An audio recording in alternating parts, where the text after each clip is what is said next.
meus alunos da UAB, continuando ainda aquele exemplo do cliente servidor de thread, nós vamos para um exemplo sincronizado.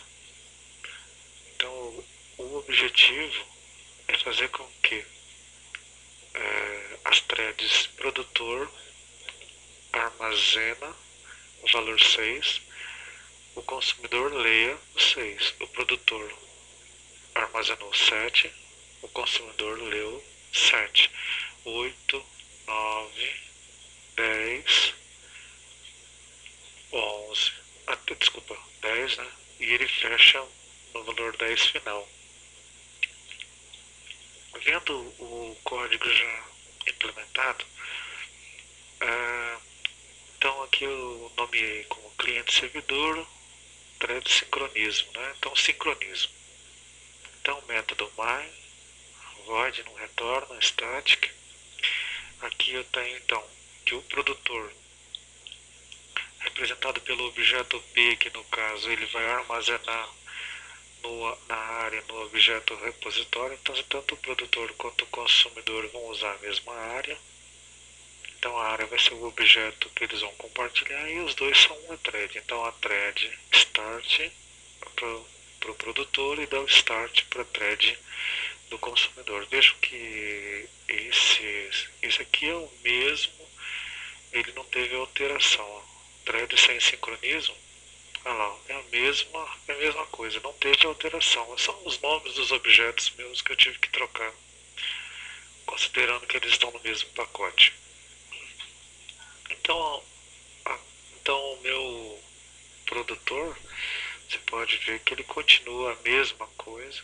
Então o produtor grava as informações no repositório e o consumidor, ele lê as informações que estão lá na área.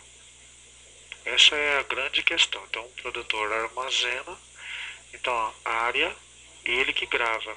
E é ele que determina, o produtor é o que determina quantas vezes vai girar. Então vai girar a partir do 1 até o 10. Então ele vai armazenar, ele vai escrever do 1, escreveu 2, escreveu 3, escreveu 4, escreveu 5, assim sucessivamente. Mas note que tanto essa classe produtor quanto a classe consumidor, elas não estão sincronizadas porque elas têm o método sleep que continua com um método aleatório. Então, mas eu não sei se o produtor vai começar primeiro que o consumidor, ou o consumidor primeiro que o produtor, ou se o produtor vai executar duas vezes antes do consumidor. Então a gente não tem essa regra definida, era exatamente isso que acontecia antes. Então, para resolver esse problema, no repositório antigo você só tinha a opção de escrever dados e ler dados. Agora, no repositório a gente vai trabalhar com uma série de outras modificações.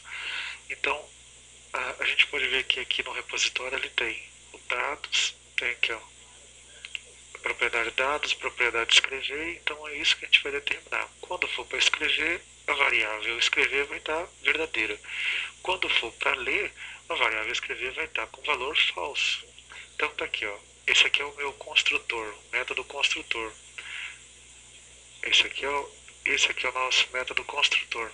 Então, quando eu criar um objeto disso daqui, ele vai inicializar dados com 0 e o escrever com verdadeiro. A partir daí, as classes produtoras, objetos produtor e objeto consumidor vão utilizar os métodos que estão associados aqui, sendo que o produtor vai usar esse escrever dados e o consumidor vai o método ler dados. O produtor, à medida quando vamos supor que, mas não, tanto o produtor quanto o consumidor não tem uma ordem. Então, independente de como vier, se esse aqui vier primeiro, o escrever vai estar verdadeiro. Então, se o produtor chamar, então ele não vem para cá, ele recebe os dados, mostra que ele armazenou o valor, escreve o valor, escrever como falso e libera todas as threads para o estado de prontidão, estado pronto, para o modo start, né? E aqui no modo ler dados, caso Caso o produtor execute novamente aquele random aqui do produtor,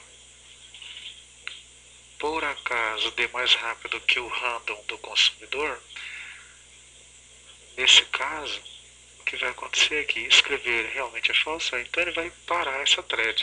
Parar. Então, no momento que ele parou a thread produtor parou. Então, o que vai acontecer é que ele vai aguardar até a thread ler dados. Enquanto escrever aqui vai dar falso, então ele vem para cá, libera todas as threads, inclusive a outra, grava aqui, lê os dados, coloca a variável escrever como true, ou seja, a partir de agora, quem vai receber a informação vai ser o método escrever, e ele retorna os dados de volta. A gente pode ver que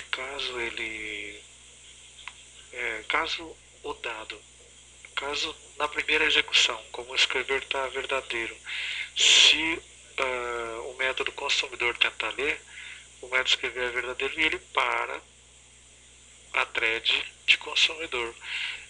Quando ele vier aqui, com esse notify, ele libera a thread de consumidor para que ela possa continuar e efetivamente na próxima execução ela fazer a leitura correta das informações que estão aqui. Então, com o variável booleana fazendo esse tratamento aqui no while, nos dois métodos, e isso foi permitido, eu esqueci de dizer antes, em função dessa declaração aqui, ó. Quer dizer, esse método ele pode ser sincronizado, ou seja, ele pode separar. Então aqui eu posso usar o wait e o notify. Notify, como a gente pode ver aqui no material de vocês, ó, quando o dado é escrito na variável, o notify é invocado e muda o estado para pronto, para start, né? E quando você quer, e ao terminar a leitura, o notify all desbloqueia todas as threads. Então, é isso que ele faz. Então, com essa implementação, a gente pode ver o quê? Que na hora que eu executo o mesmo programa, olha só, eu consigo mesmo que, olha, que eu não tenha aqui, ó, mesmo por causa dessa situação que eu não garanto quem vai executar primeiro, eu posso usar o método wait, notify e notify all para garantir o quê? Que o produtor grave 1, que o consumidor leia 1, que o produtor grave 2, que o consumidor leia 2, que o produtor grave 3 e o consumidor leia 3. Numa sequência que, independente da aleatoriedade, a gente consegue fazer com que as threads trabalhem sincronizadas.